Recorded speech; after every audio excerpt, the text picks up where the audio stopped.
I want to welcome everybody to today's Code Ninjas conference call. My name is Marty Flanagan, and I am your host. I am the Vice President of Franchising with Code Ninjas, and I host these calls every week. And these calls are about your questions and how I can give you better insight on Code Ninjas. So how we start off these calls, if you listened to them in the past, the first 15 minutes or so are me giving you just a bit of a history, catching you up a little bit at where Code Ninjas is, giving you a little bit better understanding, and then after that I open it up to Q&A, a live question and answer. These calls are live. These are not pre-recorded.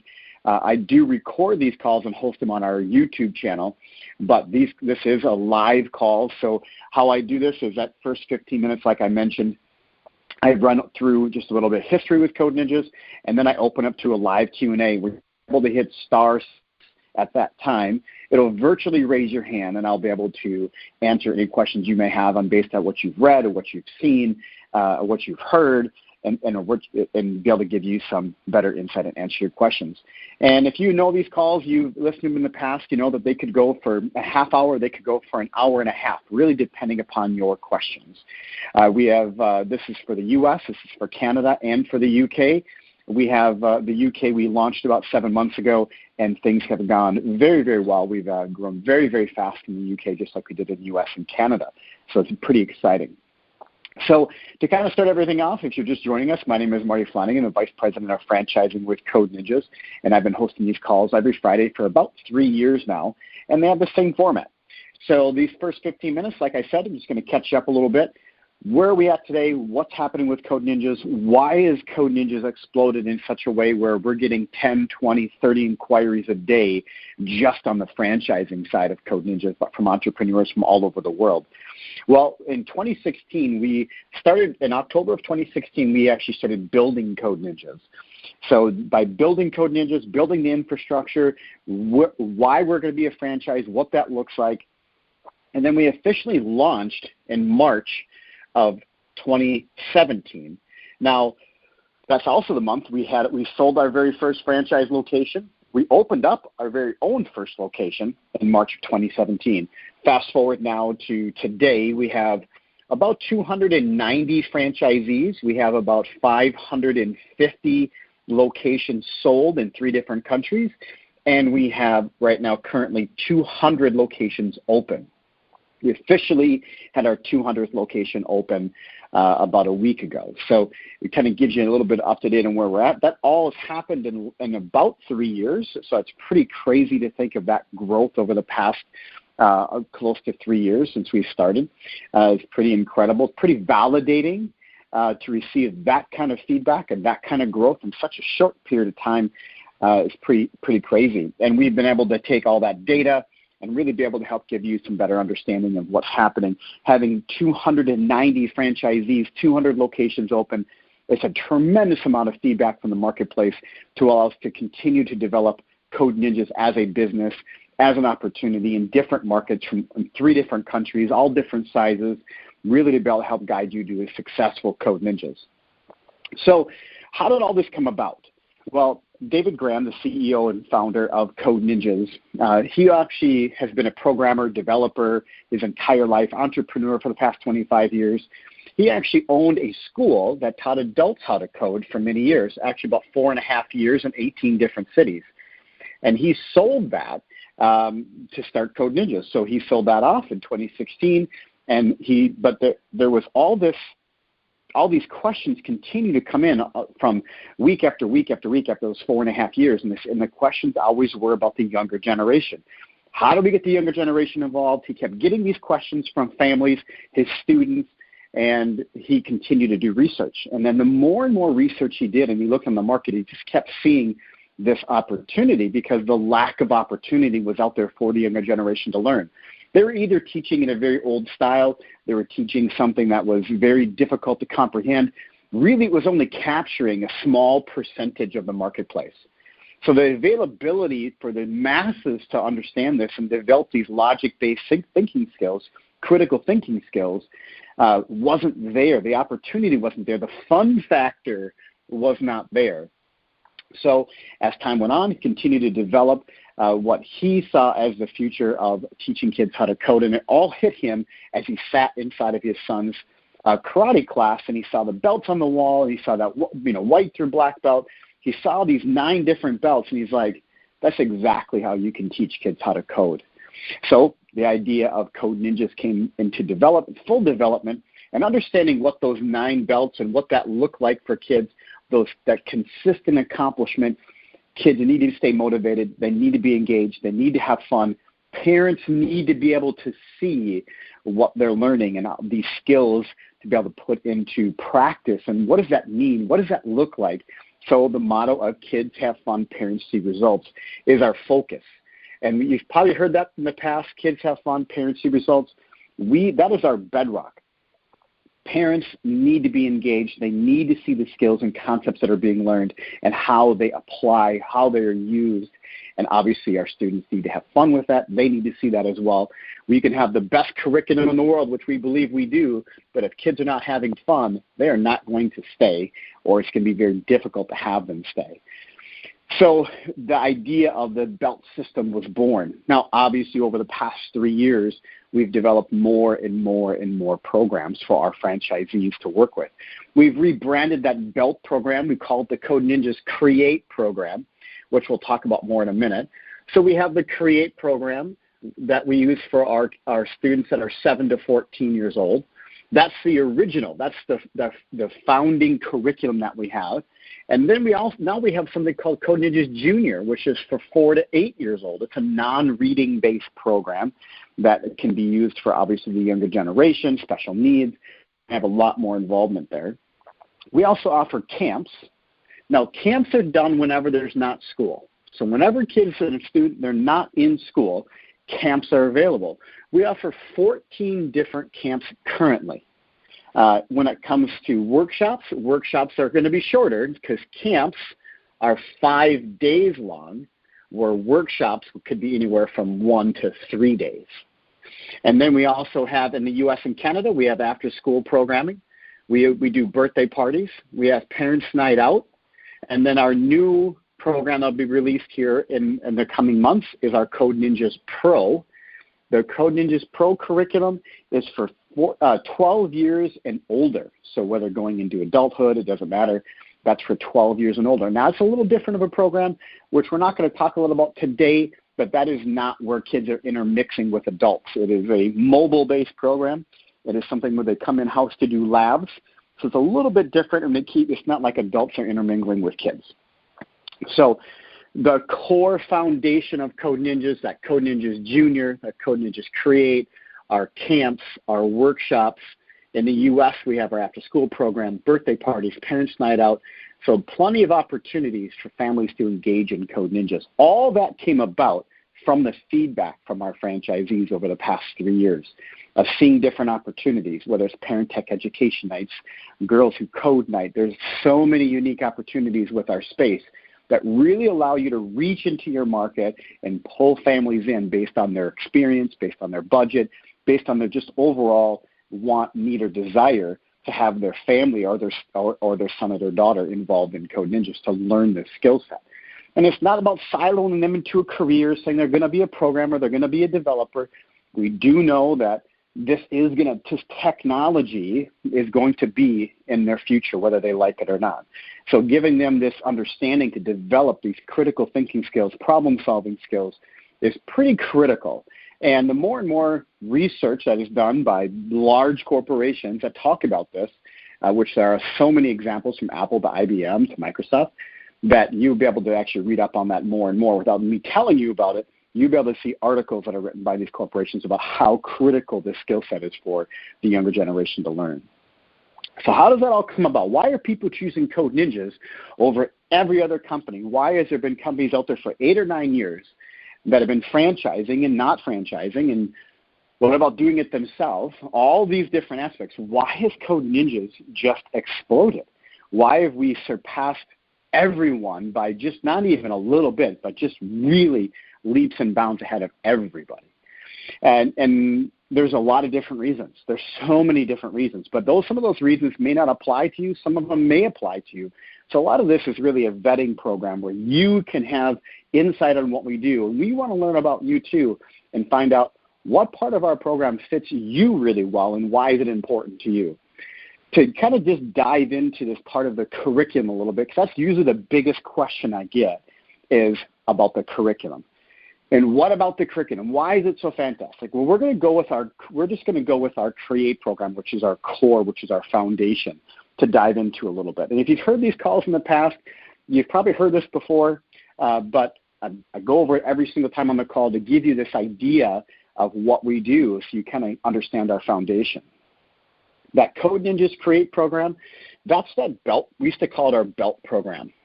That's made up of 9 different belts. Inside each belt is a learned set of skills and concepts. At the end of each belt, students have to build a game that shows their proficiency in those skills and concepts. Parents have a curriculum roadmap, which they're able to see what skills and concepts are being learned within inside of each belt. So not only do they stay engaged and see, they can actually see how these skills are applied and what is done with those skills. They can even play the games that their son or their daughter has built. So not only can they read it, they see it, and they understand what their son or their daughter is doing and why they're so excited, but they themselves can actually play the game and actually see it live. What is all that about, right? So we have 9 belts. Within inside each belt is that same learned set of concepts and skills. And when they complete that game, they can progress to the next belt. And each belt is called cumulative learning. Each belt works off the prior belt, and they work together. So all the skills, it's a compound interest, right? It's cumulative learning. It all works together. It's not segmented learning where they're learning just this aspect in one belt. But each belt is made up of a bunch of little wins. Those little wins keep the students engaged, keep them seeing that they can accomplish something, and they're at the same time they're absorbing these skills. This curriculum, the majority of this curriculum is proprietary and exclusive. We have an exclusive robotics program built into our curriculum as well. So it is tactile learning. They are going to be using their hands, and they're going to be building at the same time. They're not just going to be sitting in front of a computer. So there is tactile learning in there as well with the robotics. This curriculum is a flexible learning system. What that means is this curriculum is not a classroom setting. This is not a lecture. This is a flexible learning system where they're going to be coming in at their parents' convenience. They're going to be stopping in. Their parents are either going to sit in the lobby and wait for them or drop them off and go run errands and come back. And they're going to stay for about an hour to 2 hours per week. By doing that, this curriculum, they'll be in this curriculum for about 3 years. That's how it's going to pace through this. It's a very in-depth program. It's not just scratching the surface. They're going to be working through 3 different languages, 3 different technologies that's inside this curriculum. This curriculum has proprietary textbooks built in, so they actually are going to be using a proprietary digital textbook as they work their way through. This is not a self-taught program learning module off of a video. This is a self-paced but not self-taught program. When our students run into any kind of an issue or a problem they cannot solve, they're going to raise their hand. A coach sensei is going to come over and work with them one-on-one and help them problem solve and work through that skill set, and then they're going to be able to continue on. This curriculum has what we call our GDP. In the learning in the school system, it's called an LMS, a learning management system. We call it our game development platform. There is no LMS today on the market for coding and programming. We had to build our own. So that LMS is where those gains live, that GDP, where they have to show their proficiencies and their skills and what they're learning. Some students are going to work through this faster. They're going to absorb the skills faster, and they're going to work through it quicker. Where other students in different aspects are going to take a little bit longer.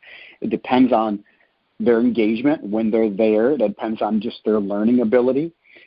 The Code Ninjas CREATE program, like I said, is for 7 to 14 years old. You are not hiring coders and programmers to be coaching your students. You're going to be hiring 16 to 22-year-olds, code senseis, and their number one job is to coach. Well, their number one job is to deliver an exceptional experience so that the kids are having fun, the kids are being engaged, and they're excited to be there. Their number 2 responsibility is to coach and teach the Code Ninjas curriculum. Code Senseis are your easiest part of this to get involved, if you think of it as an employee type of aspect. There are part-time employees. They're typically 16 to 22 years old. We give you their profile, who to look for, where to find them. We work with you on that so you understand how to hire them and what their agenda is, how they are trained in. We have all that. We have that entire roadmap laid out for you. So when you look at this curriculum, there's these 9 different belts and how all this works together. Like I said, the majority of this is proprietary and exclusive, with an exclusive robotics program, our proprietary digital textbooks, our proprietary game development platform.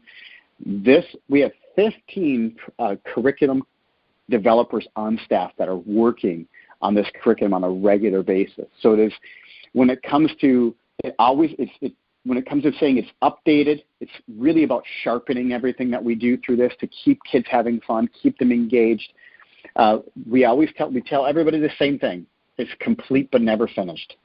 The curriculum is complete but never finished. It's always being worked on to make sure that it's sharp, it's fun. We take the feedback from students, feedback from parents, feedback from franchisees and our center directors, and bring that in to continue to develop our curriculum so that it is something that is always on the cutting edge and moving forward.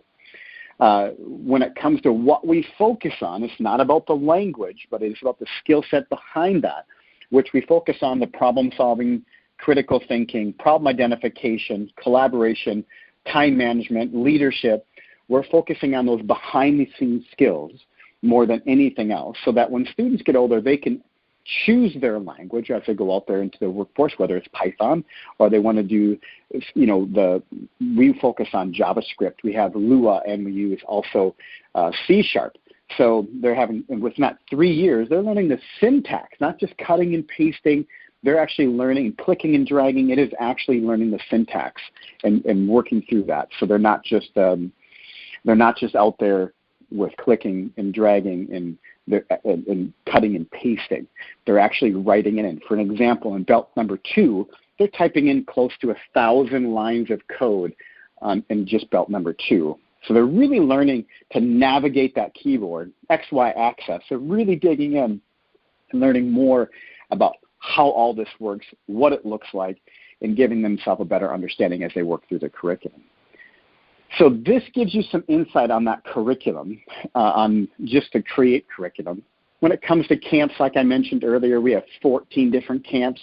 Camps are when you're really focusing on specializing in something, whether it's going to be more robotics or whether it's going to be snap circuits or they're going to be a different language, technology. That's where that's going to be more focused on, whether it's going to be AI or virtual reality. Camps are going to be more focused on that individual type of aspect versus an entire skill set. So this kind of gives you some insight. Parents pay a flat tuition rate per month for the Code Ninjas Create program or the Code Ninjas Junior program. Obviously, we have tons of data from our franchise locations all over the country. And soon our first location will be opening up in the UK here in the coming months. I believe they'll be open within 60 days. So we'll have data from 3 different countries, obviously all over the US and Canada. We have that data now coming in from the UK, which is pretty exciting. We do fun events like holiday hackathons. So we're not just focused on just these events, but we have special events where kids can compete against each other in different countries as well. So this gives you some insight. And now if you've listened to these calls in the past, you know that I open it up to a Q&A where I'm here as long as you want to be here, and I answer any questions that you might have, whether it's something that came up with my team. I'm able to help maybe expand on that. If you have not spoken to any of my team members, you're more than willing to jump in and ask any questions you might have. It's pretty easy. You just hit *6, and by hitting *6, it allows me to unmute you, and then I can answer any questions you might have. And if I've done such a fantastic job where nobody has any questions, which is totally fine, then the call just ends early. But if you have questions, this is going to be your time. Whether it's on territories, whether it's on the FDD, whether it's on the agreement, doesn't matter what it is. This is your time. Whether it's in the UK, which I know have obviously been very educated on that marketplace. I have a team out there, or whether it's here in whether it's here in the States. This will be your time to ask any questions you might have. So wonderful. Oh. Got some new questions? Hi, you have a question? Yeah.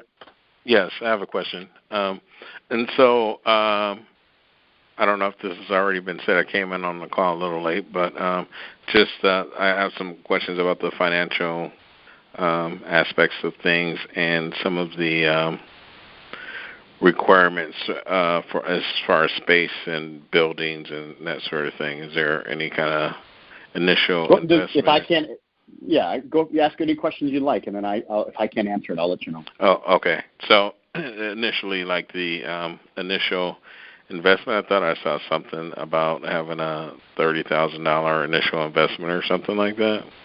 And the U.S., well, the franchise fee is $29,000 in the U.S., $24,000 in Canada, and then £24,000 pounds in the U.K. So that would be more of the franchise fee. When it comes to opening a Code Ninjas in the U.S. and Canada, this does not apply to the U.K., but in the U.S. and Canada, it's $110 U.S. to about $250,000 U.S. To open up in the U.S. and Canada.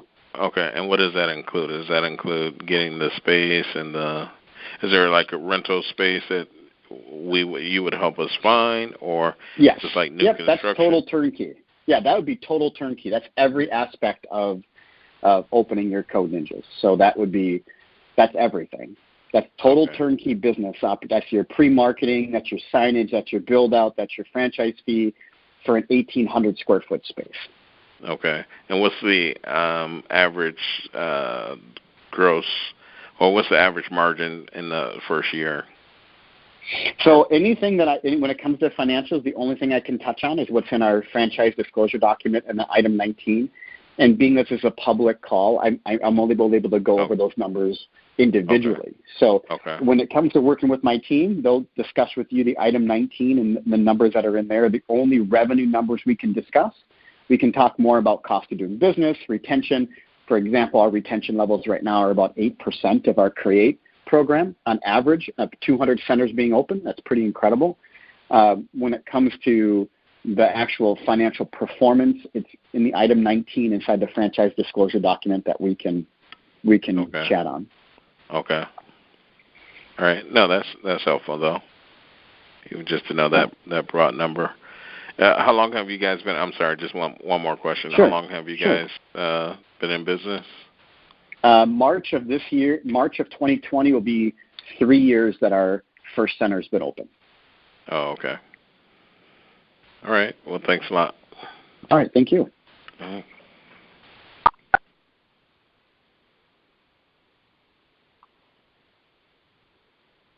All right. So here we go. Hi, you have a question? Hi, do you have a question? Hello? Okay. Hi, do you have a question? Hi there, you've got Sam from the UK. Can you talk a bit about the client revenue model? So is it pay-as-you-go, weekly, monthly subscriptions? What kind of options do you offer customers? There's actually all three of those. So you have a parents' night out, which would be like pay-as-you-go, where they would come in. And it's more of a culture type of experience where they're just coming in and having fun. They may do some STEM activities, but it's not really a curriculum-focused time.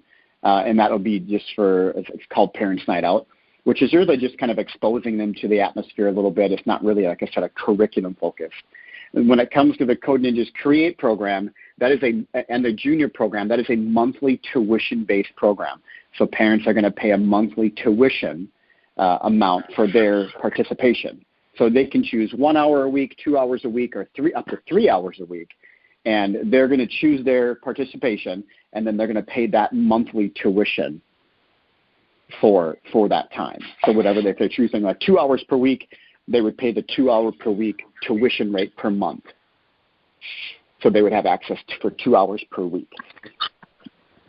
And at least in the US, where are your sites typically? Are they out of town and it's a destination parents are taking their kids to, or are they in malls, shopping centres, high streets in the UK where parents can drop them off and they go off and do something else and then they come and get their kids.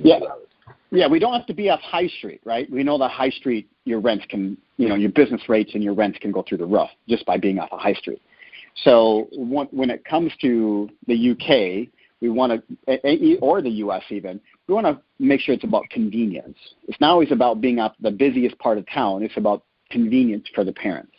Easy in, think easy in, easy out.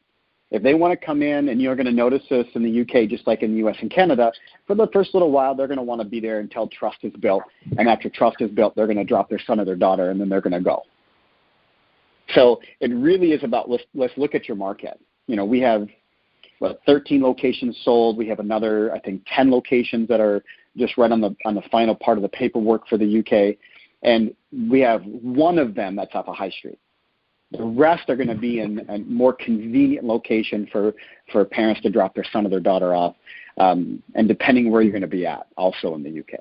Obviously, in London, finding parking is impossible, so you're going to be more obviously about walking and convenience for coming in. Okay, thank you. Is that helpful? Do you have specific financials for the UK? I appreciate the disclosure document is different for the UK. Yeah, we have a really good, now that we have franchisees coming to new franchisee training. We've seen quotes. We did a lot of research before coming into the UK. I have a team that lives in the UK, and we have an office in the UK as well. With tons of experience in commercial real estate and franchising. So we feel we're pretty sharp on our numbers out there in the UK and what it's going to cost. It's obviously a little bit less here, it's less in the UK than it is in the US. It's about think of £100,000 as your starting place in the UK. As your starting place. So we know that some franchisees are going to do it for less. We know that some franchisees will do it for more. But think of £100,000 as your starting place for total turnkey business. Thanks very much. All right. Thank you.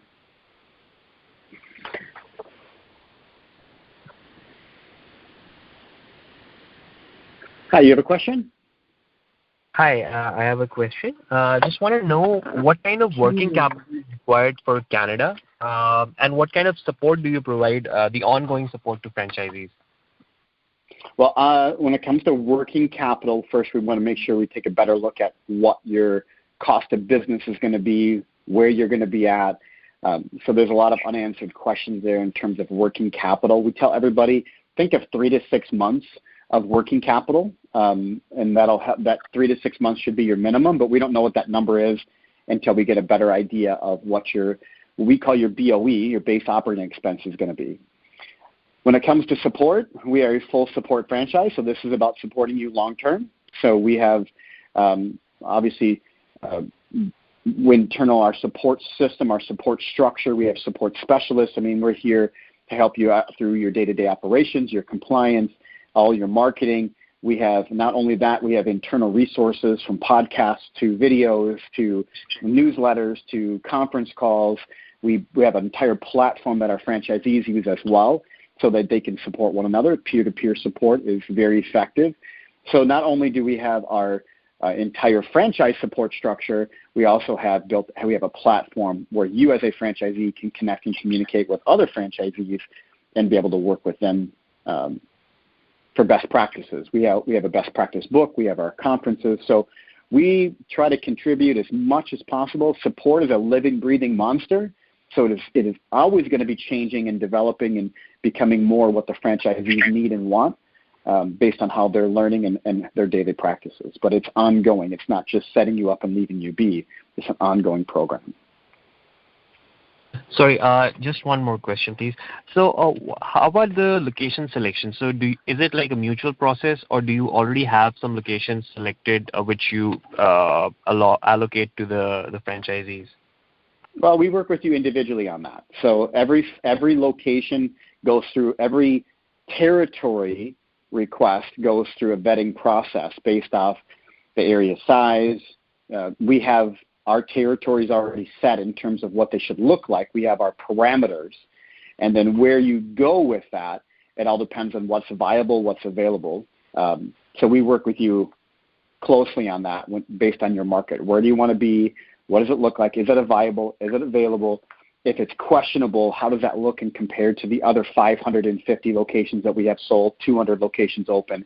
We want to compare that data and look at that to be sure that we're setting you up for success. I mean, we're giving you one of our babies. You're representing our brand, and obviously you're investing into us. We want to make sure it goes through the proper vetting so that there's no we set you up for success as much as possible. Thank you so much. Thank you. All right, thank you.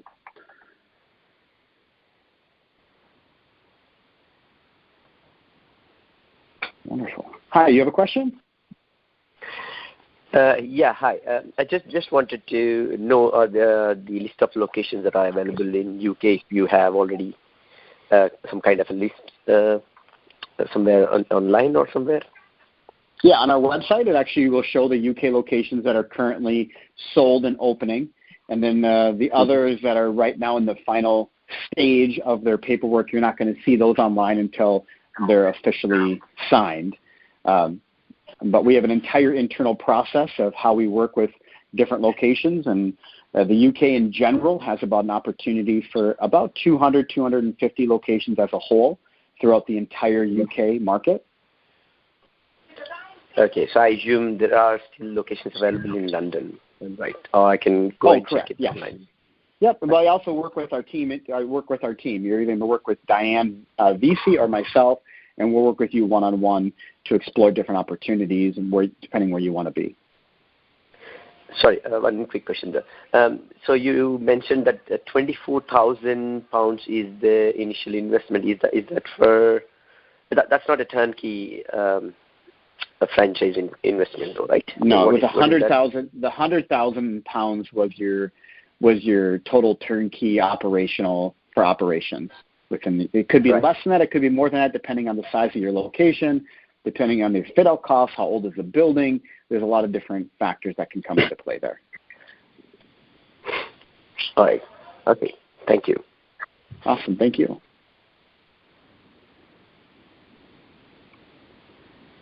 Hello. Hi. You have a question? Marty, can you hear me? Yes, I can hear you. Hey. So I had a couple of questions on curriculum and then about the program itself. So do the students get attached to a location, or they can work one day here, a couple of days somewhere else, and have that continuity? Well, they're going to have a home location. So if they will have a home location. They're not going to be able to just jump to any Code Ninjas unless they move there. So our entire platform lives. Our entire curriculum lives on our platform in the cloud, and students access that through our dashboard. So if they're living in Florida and they end up moving to California, that data is still there, and they'll be able to access it. Then they can just go to they would register at their new location and go into their curriculum right where they left off. Understood. And then other question on the curriculum is that does it somehow feed into the middle school and high school programs that local schools may have, like the AP Com Science and all that exists in the high schools? Does this somehow help students in that? Well, yeah. I mean, they're going to be much more further along than anything you can learn in school. So just from the awareness from this course's point of view. Okay. Yeah, there's not a accredited program. There's no such thing as accredited coding or programming system right now. So no school is seeing it as credited yet. If they did, or when they do, they're going to see that Code Ninja's curriculum is pretty advanced from others. So when they when they're going through our curriculum and they jump into the school system with wherever they're at, they're going to be much further along than your typical student. Understood. Then about the program and some of the financials. So on the website, I was looking at the numbers that you have published. The number seems much higher than the 100K that you mentioned just now. So it almost is in the range of 300K or so. That's because that includes and I'll tell you why. Because that includes the dojo to go. So when I gave you the number of 110,000 to 250,000, I did not include the $100,000 dojo to go, which is in our current FDD. So the numbers you see on our website. To go? I'm getting there. I'm getting there. Sorry. So no, it's all right. So when you look at our FDD includes every aspect of Code Ninjas. Well, In the beginning, we had something called a Dojo to Go, which allowed you to be mobile with some of your camps and workshops, games and things like that, but not the general curriculum. But over time, we found that our franchisees were getting asked by schools to do our camps and our workshops in the school system. So we opened the camps and the workshops to be done in the school system if they want to go do that at a school, which then made the Dojo to Go a little bit more obsolete. So the Dojo to Go is an addition to everything else. So that's $100,000 US. So that I took that off of there right off the top, and that's where you get the 110 to 250 for 1,800 square feet. Understood. Then the last question that I had was, so you mentioned about 3 to 6 months of working capital to the earlier participant. Do you have any data that you can share of what is a typical break-even for the investment at a typical location? Well, when it comes to we call it a base operating expense. Your base operating expense on average inside of a Code Ninjas is about $12,000 US. $12,000 US a month. Correct. Got it. Okay. And then depending on location and the marketing effort that we do together, and the fees associated. So keeping all that in mind and the $110K plus the fees, is the break even in 2 years, 3 years? Anything that you can share? We do that individually because I can't talk about revenue. This is a public call. In some states, I cannot refer to the item 19, like in the state of New York. So since it's a public call, I have to do that individually. Understood. Cool. And then the very final question was that is the individual locations locked to the curriculum that you provide, or there is a chance of individual locations saying, okay, I see a need for something like this, and I can just create a program locally within the Code Ninja umbrella and make it available to my students? You have to do only the curriculum that's approved by Code Ninjas. You can't create your own unless it's approved by Code Ninjas to do. Understood. So for an example, we do one called Coding Drones. Coding Drones, that was brought to us by a franchisee. So when you look at what you can offer, whatever you do, bring forward to the franchisor so they can approve it. And if it's something that is outstanding, we want to do a beta test with you, we do a beta test with you. So I don't want to close the door saying that, you can't offer anything to us, because I think that's silly. That's, franchisees offer a tremendous amount of value to the franchisor on different aspects of the offering. So we want to make sure that you know that, but it has to be approved by the franchisor for you to do anything inside of your Code Ninjas. Understood. And the flat fee that you mentioned includes the 2 hours time plus the material that is required for that session. So, like, for example, coding the drone. So that's a camp. That's completely different. That's completely different. That's a camp. Okay. All right. Yep. Okay. Cool. I think for now this was it. Thank you. All right. Thank you. Hi. You have a question? Hello. Yeah. Hey, boss. Hello. Can anyone hear me? I gotcha. Oh, okay. Awesome.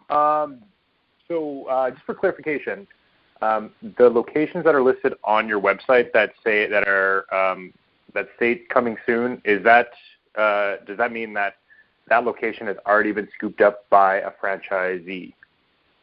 Correct. Yeah. Anything you see on our website,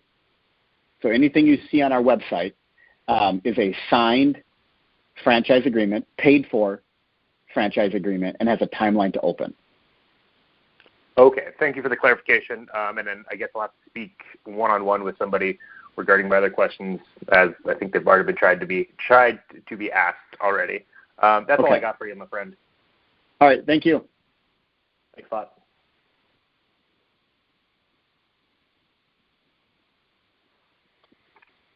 Hi, you have a question? Hi there.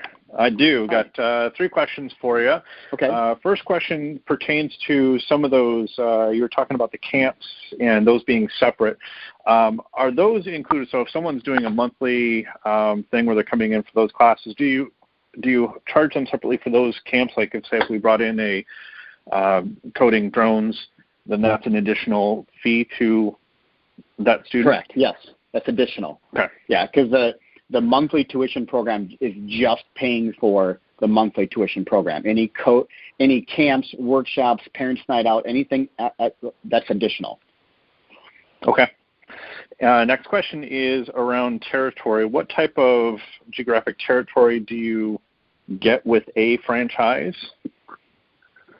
That might be a loaded question, but no, it's totally okay. I'll just give you a kind of a general sense answer. Based on the demographics, your territory size is going to be based on your demographics. So we don't, and we look at it. We look at a maximum of 3 miles. So that's the largest a territory can be is 3 miles. Now that doesn't mean that somebody's going to be 3.1 miles away from you because we don't do stacking. Right. We don't do stacking, right? Every territory has to be looked at as an individual, self-sustaining territory. So we look at now if you came to me and said, okay, my student population is high, but my income is low, for an example, we would really want to work with you individually and say, okay, why do we want to be in that market?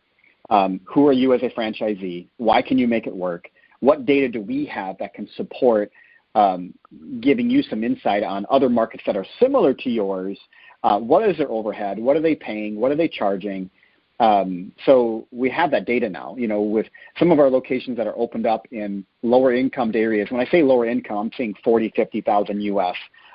When they've opened up in areas like that but had a lot of students, we can give you some insight on their performance, what have they done, what they haven't done. It doesn't mean that you're going to be able to replicate that, but it gives you some insight on understanding what your opportunities are. When it comes to high income areas and low student counts, we have that data as well. And that comes with some ups and downs in it as well. So, we want to be able to help you be successful. We want to help you look at it, but it really does come down to the partnership as well of you and Code Ninjas together.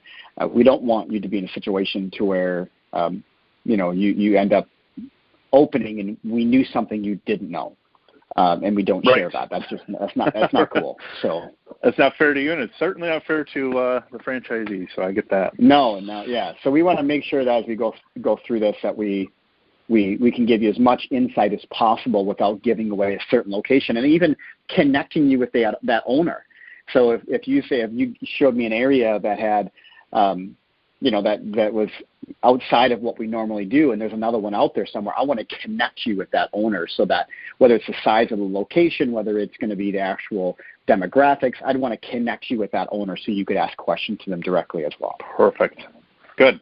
All right, and last maybe question or 2 more. I want to talk about staff and student population. Is there a ideal number? Obviously, it's kind of a drop-in format, so it's probably hard to indicate what a typical ratio would be, but what do you see kind of working out there? Is it a 20-to-1? Is it a 30-to-1? Is it a 2-to-1?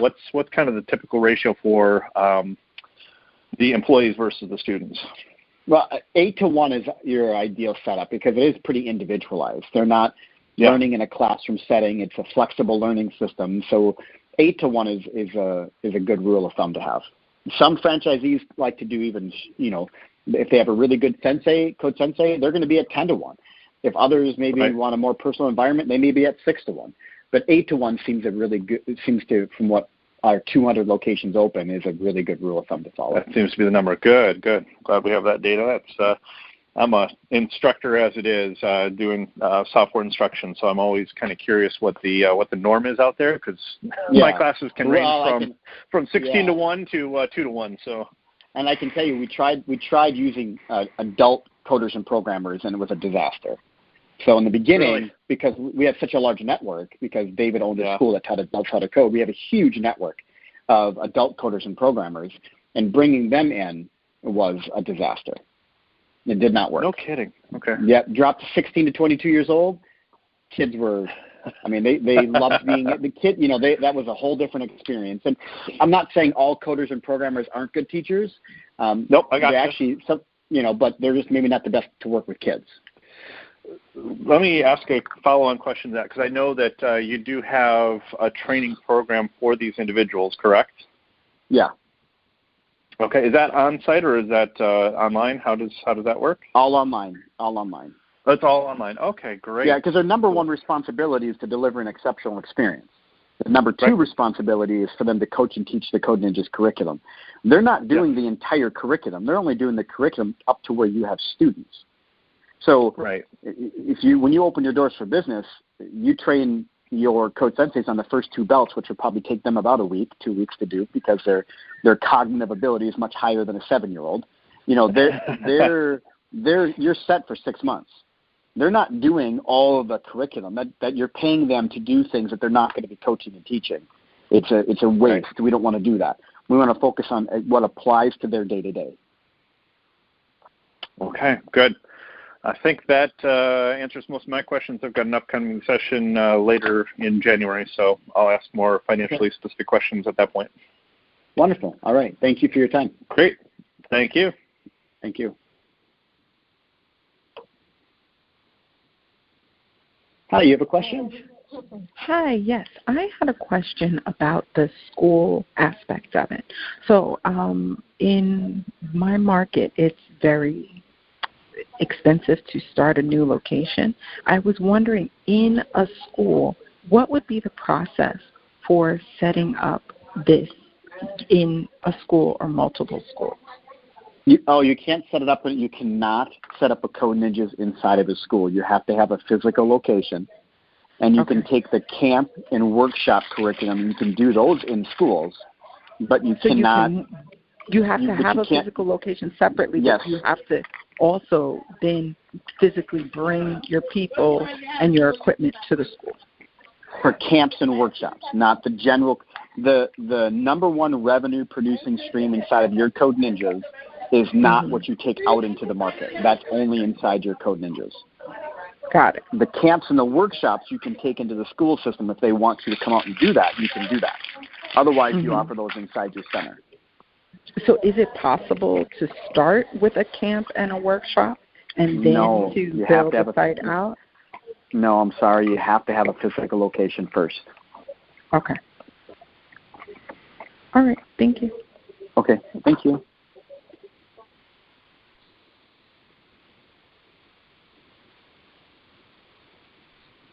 Hi, you have a question? Hi, yeah. I was wondering if you could talk a little bit to like the staffing and what that's going to look like on the day-to-day. How many full-time employees, part-time employees, about, an average of hours per week, that kind of thing? Sure. You're going to have a full-time Code Sensei, center director. So your center director is full-time. They're the face of the day-to-day operation. So they're engaging with parents. They're doing the schedules for your part-time Code Senseis. Your Code Senseis, when you open your doors for business, you typically have 3 to 5 Code Senseis. They're part-time, so you're going to scatter them per week, depending on how many students you have. And as your business grows, you hire more Code Senseis, and along with them expanding their hours. So your center director is going to be full-time, whether that's going to be the owner-operator or that's going to be somebody that is hired by the owner. That's going to be in the full-time team member. The rest are going to be part-time based on the hours that they're eligible to work. Typically, you're going to see students coming in for the Code Ninjas Create and the Code Ninjas Junior program, typically between 3 o'clock and 6 to 7 o'clock at night. Okay. And then weekends, depending on you. Weekends are up to you. Okay. Yeah, weekends are going to be up to, I live in northern Minnesota, so, up here, people are out and about all the time. It gets dark at 4:30.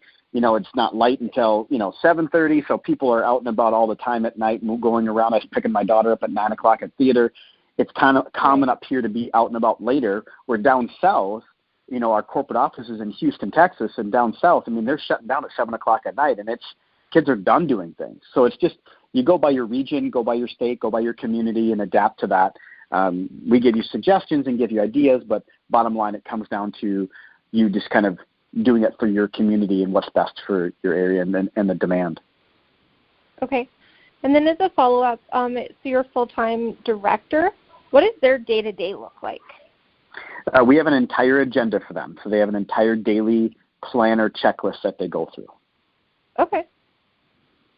Okay. So you can take advantage of that, or you don't have to. It's really up to you. Okay. All right. Well, thank you. Awesome. Thank you.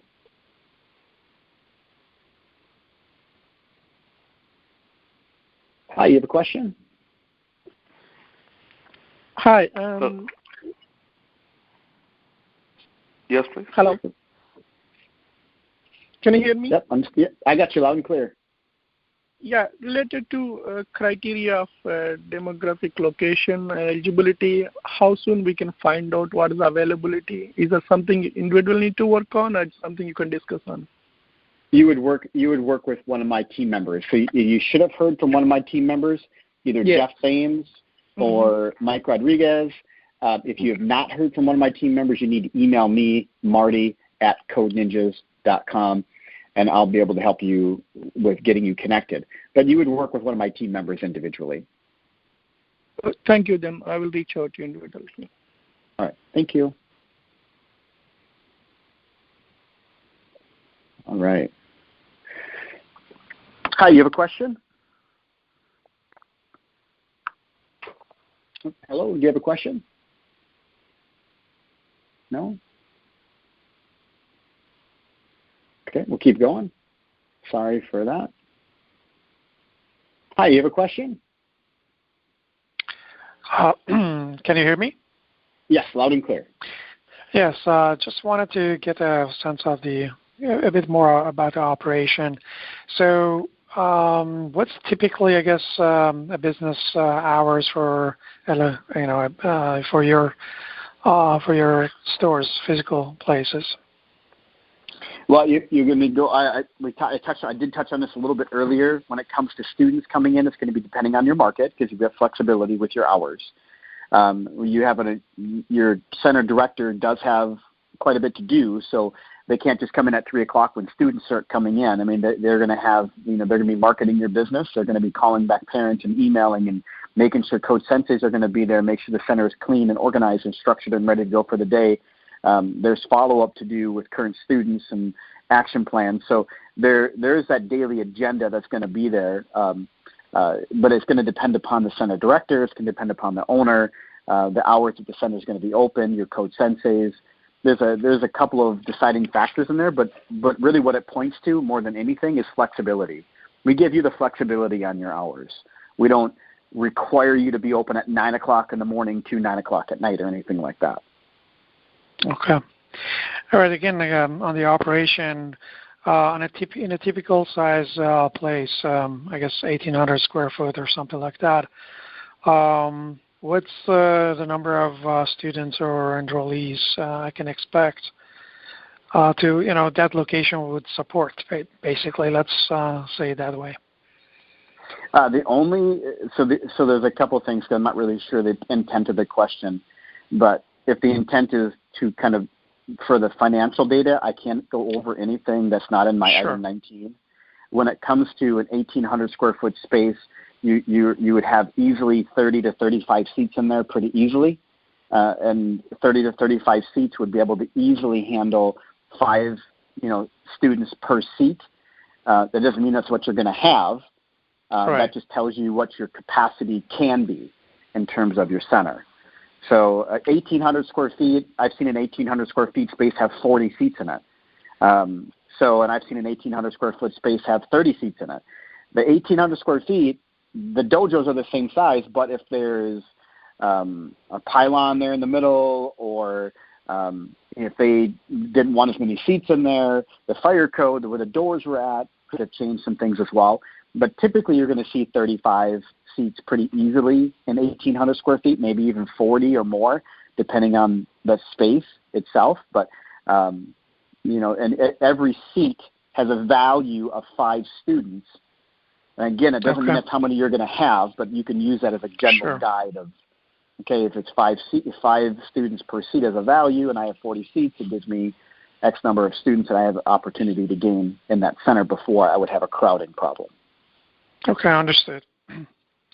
Okay, and then you mentioned you have, I guess, different levels, 9 levels, I guess, of belts. Belts, yeah, they're for belts, coding. yeah. Yep. The tuition is different for those levels, for each level. I guess Nope, all the same. First levels, all the same. Okay.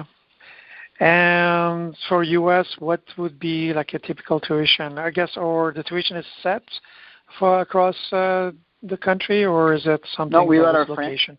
No, great question. We let our franchisees dictate their pricing. We give you a minimum and a maximum. You have to stay within a range. The average in the U.S. right now is $225 per month. $225 per month. Okay. That's for 2 hours per week. Okay.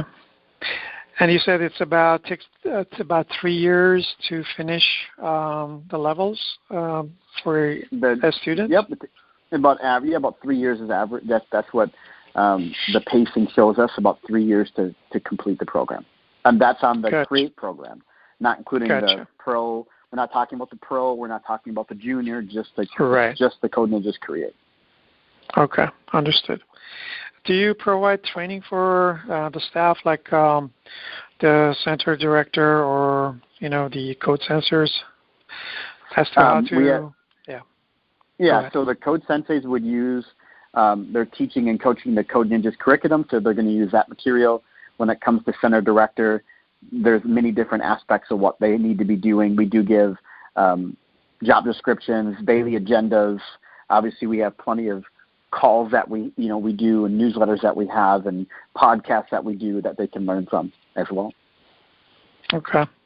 And then as far as your curriculum, how often do you update them, upgrade them, change them accordingly? Major changes versus minor changes. Major changes. We're on version 3. Franchisees are educated months and months in advance on what those changes are going to be and what the release date is going to be. Minor changes, it happens all the time. It's constant. Okay. And then minor changes don't affect the daily. The minor changes won't affect the day-to-day coaching of the curriculum.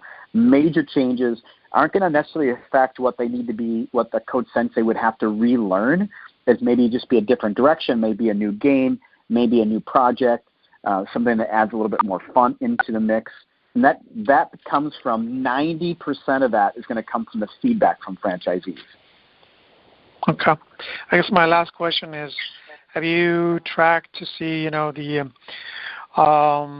graduates, so-called graduates of your programs, kids going on and achieving great things in their life, like, I don't know, getting a great job or getting into some universities or starting something great themselves? Well, I think we got to go back to the age group. We're talking 7 to 14, and we've been. Yeah. So our kids are not even into high school or through high school yet.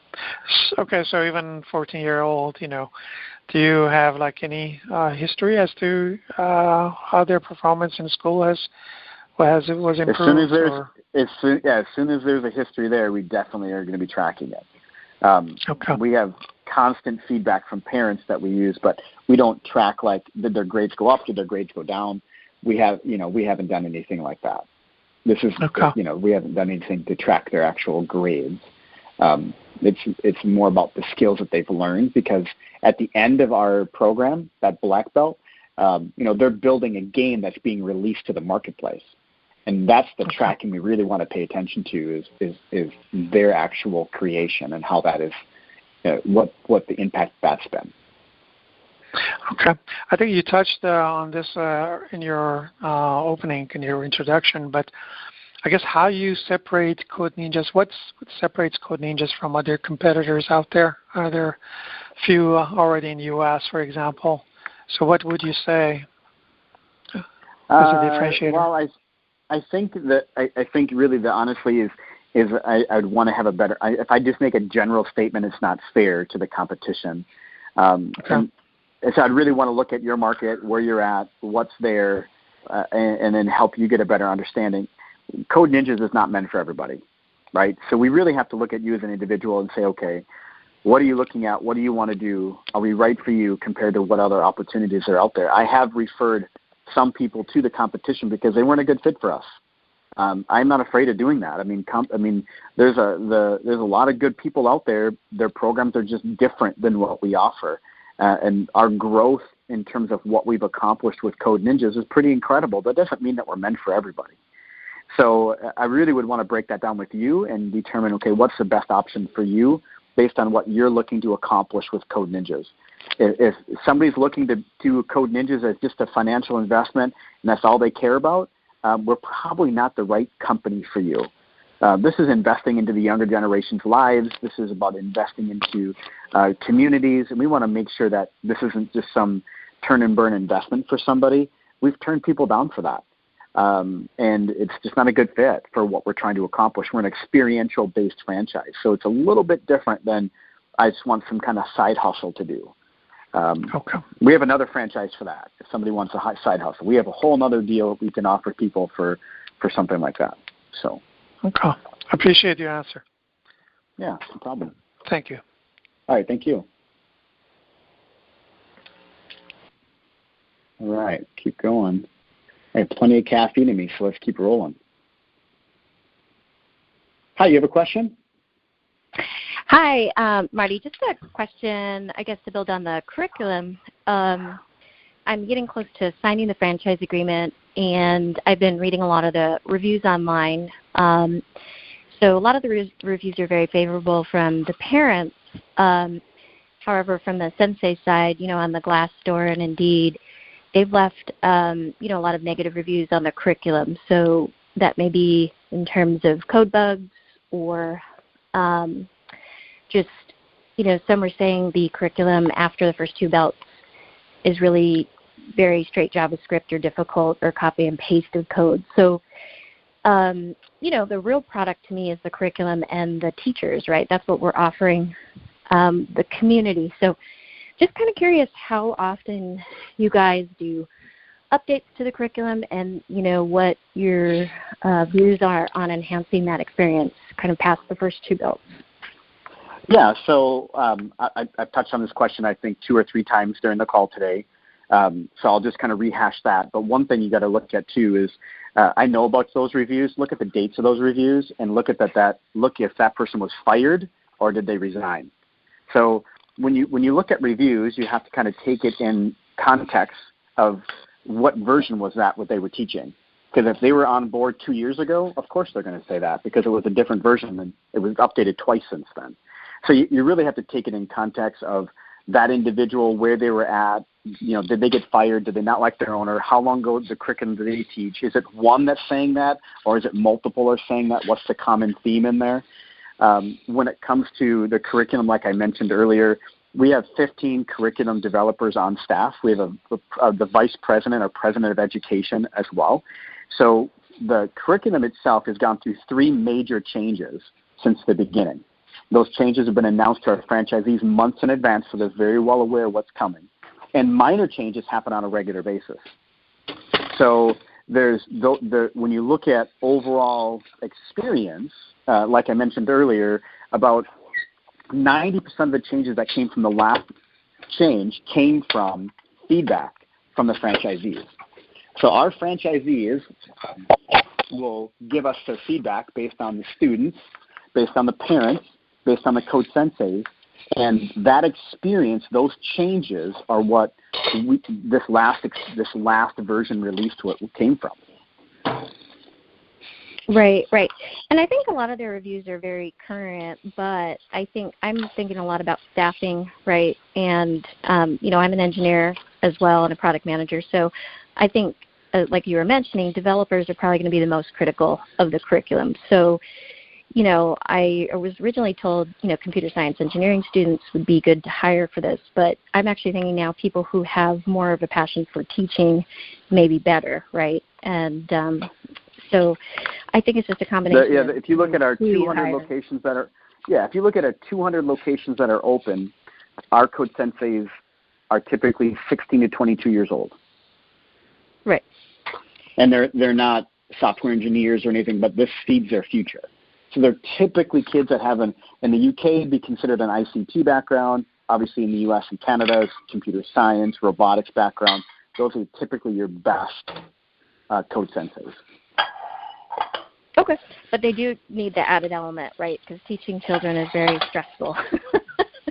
It can be, right? They can come in. They may not be able to give you 100%. So, you may have to divert them sometimes to get them to shift to a different project because it is about them staying engaged and having fun.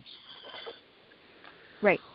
And on that note, do you guys have any strategies for kind of vetting candidates, like having them do a test or having them volunteer in the dojo for half a day so they actually know what they're getting into? Is there any strategies around that for hiring that you guys use? We do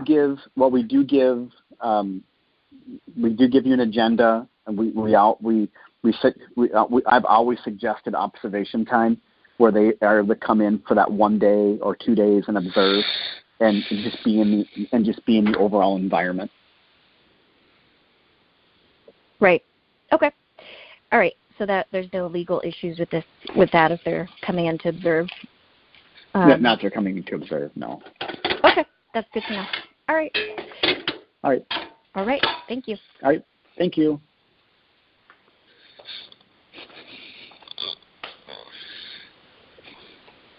All right, I'm going to do... Hey, Marty. Sorry about that. There was a bunch of people that were on or not on mute. So, question, you can jump back in.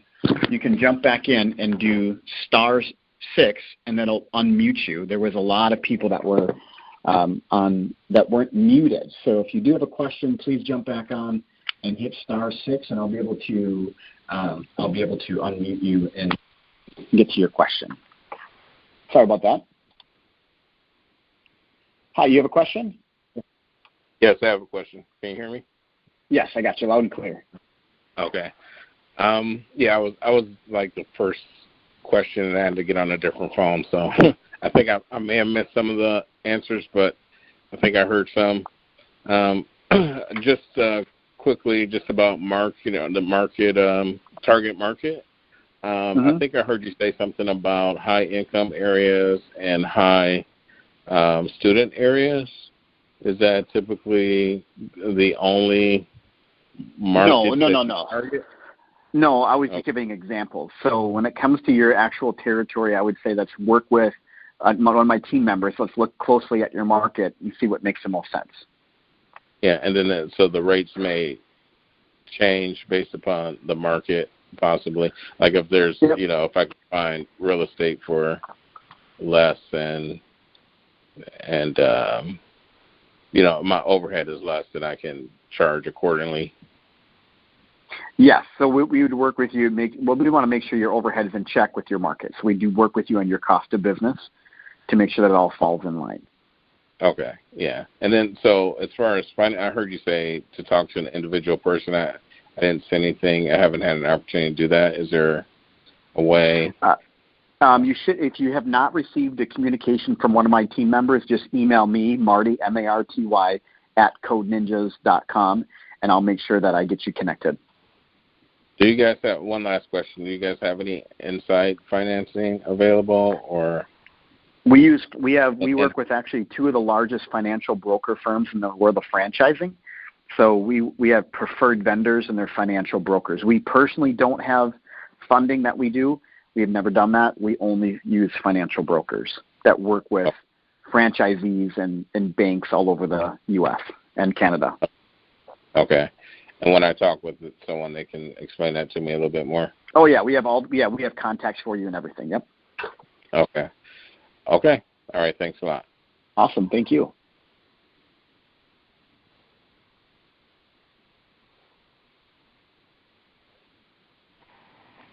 Wonderful. You have a question? Hi. Yes, I have a question.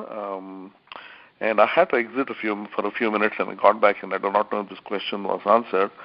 But if there is an interested party for a location and if somebody else has already expressed interest in that location, is there a queue system or something where, that so that there is a level of interest and you can open multiple locations, outlets in the location? Yeah, if it's a sold location, that's much different than if somebody has it on hold because they're doing their vetting process and coming to Discovery Day.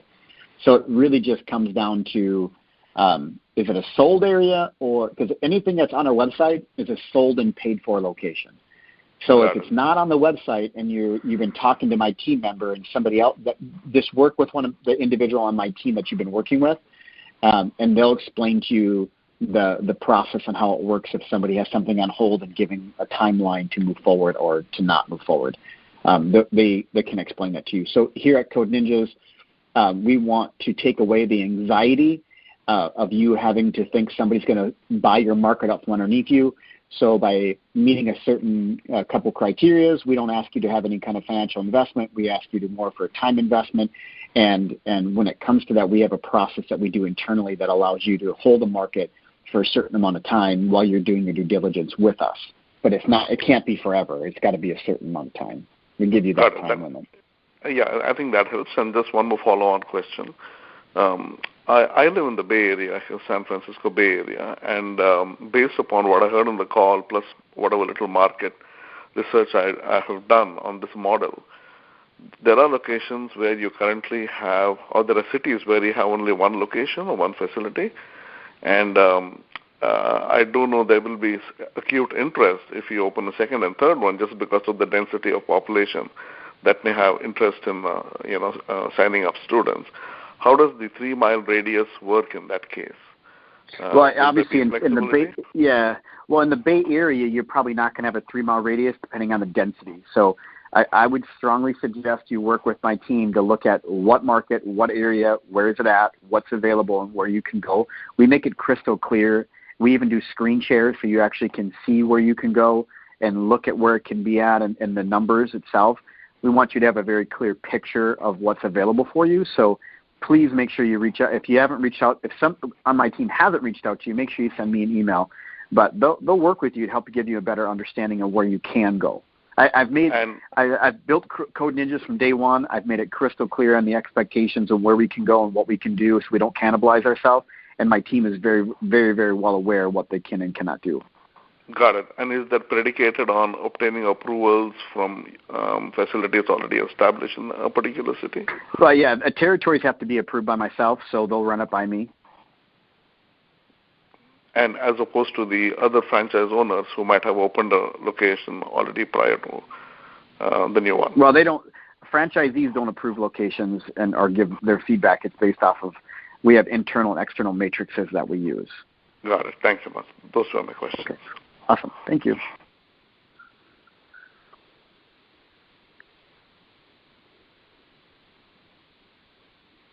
Hi, you have a question? Yes, a couple of questions. I noticed we're already over the hour. So one question is... I got tons of caffeine in me, so let's keep rolling. All right, great. Thanks. What's the 1,800 square feet, the size of the facility? Is that flexible, like in densely populated areas? Can we typically consider like smaller spaces? Well, in London, in the UK in general, you're going to have smaller locations. In the US, 1,600 square feet is the smallest we typically like to go in the US. If it's going to be smaller than that, it has to go through a different approval process. So make sure you're working with my team, and we can look at it closely to find out does it make sense based on density. When you're talking downtown Chicago or New York City, and obviously throughout London. I mean, London itself just has smaller availability for square footage for spaces. So it all depends on that area and the market and what's there. And we also have to look at all the different availabilities and what makes the most amount of sense, and then give you that feedback. And obviously taking in your feedback is really, really important because you know your market better than we do. Okay, good, thanks. Regarding the curriculum, is there like a take-home element to it where students can typically practice at home as well, or is this strictly center-based? It's strictly center-based. For them to advance in the curriculum, it's strictly center-based. Okay. And regarding the timeline to when the facility is approved to the grand opening, what are typical timelines that you've seen with your 200 stores? I would say that from the day you sign your franchise agreement to the day you open up your doors will be about 6 to 7 months on average. Okay, great. Thanks. And lastly, how involved are your typical franchise owners, assuming there's a full-time center director that's not the franchise owner? What degree of interaction or involvement do you typically see or expect? It's typically 50-50 right now. Half our owners are half our Code Ninja owners are owner-operators. The other half are off-site owner-operators. So the off-site owner-operators, what kind of time commitments are you seeing, with respect to are they running payroll or? That's all over the board. Yeah, that's all over the board. I wish I could tell you that it was a common number, but it's all over the board. We have some owner-operators that spend very, very little time, and some owners that spend operators that they're not owner-operators, they're off-site owner-operators that spend little time, and some that spend a lot of time. It depends on the team. It depends on their overall bandwidth. It depends on just how they like to lead and manage their team. It's really, that's a tough number. We don't really have a requirement, if that's what you're asking. I wish I could tell you. I mean, as we go through the process, maybe we can connect you with somebody that's going to be in your similar situation, in your similar market. It's really going to be critical that you find the right person to be the face of your business every day, though. Got it. Great. Thanks very much. All right. Thank you.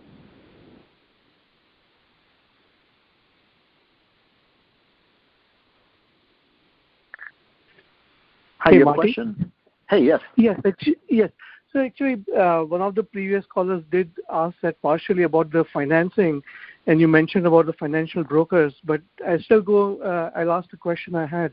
Do you have any comments on how SBA, Small Business Authority and all look at funding Code Ninjas? Do they look at it favorably, or do you have any comments on that? Well, we don't have any closures, and we're on the SBA registry. So, which franchises have to be on the SBA registry, otherwise SBAs aren't going to lend. I would say right now about 80% of our franchisees have done SBA loans. So obviously very favorable. We have a very nice business plan, and our financial brokers obviously are ready to go with it as well. They have a very clear understanding of. But we also take in all of your opportunities into consideration. So we look at all the different aspects of what is your best pathway forward to fund your project. So they would look at all the different aspects of yourself and then build a plan for you. Got it. Cool. Thank you. Yeah. All right. Thank you.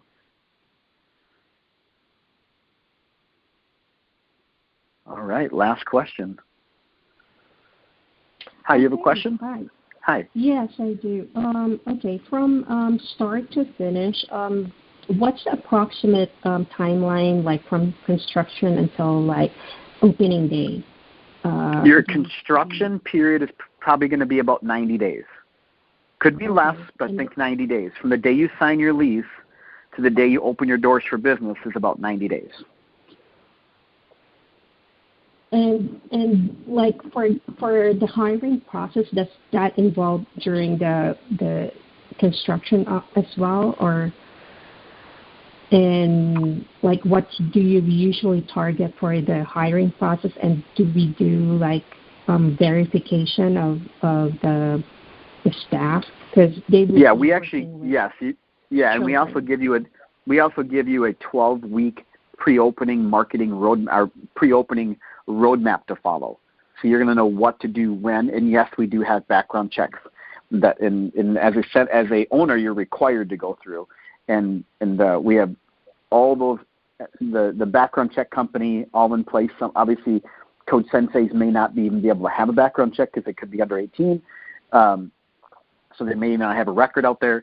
But your Code Sensei, your center director would definitely, you'd want them definitely to go through a background check just to be sure. Right. So we have all that in place, and we give you that 12-week roadmap to follow. Okay.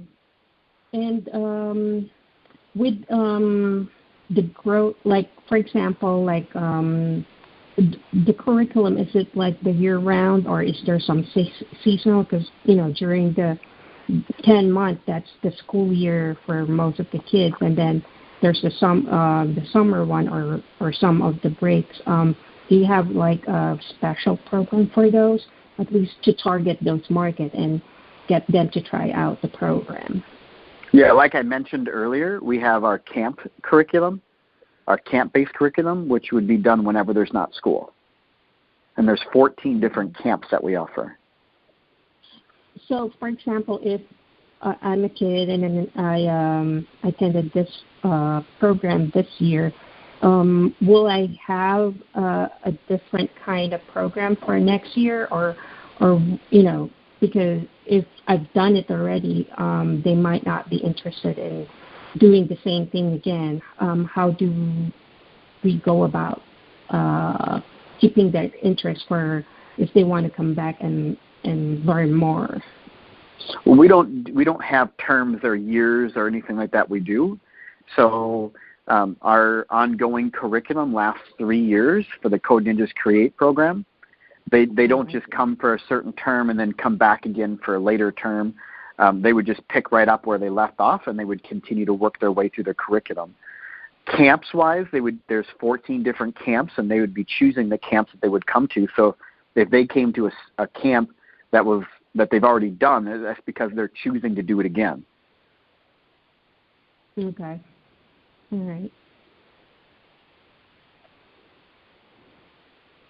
That's it for me. Okay. All right. Thank you. Thank you. Thank you. All right. Well, I want to thank everybody for taking your time today to join today's Code Ninjas conference call. These calls each and every week to give you better insight and better understanding. We also have launched our new franchise called MyFit18. So if you're interested in learning more about that, which is a heavy tech, zero staff driven fitness center, you can also reach out to me at marty@codeninjas.com. Otherwise, I look forward to connecting with you more about Code Ninjas. If you have any questions, like I said, marty@codeninjas.com. Feel free to reach out at any time. Thanks for your time.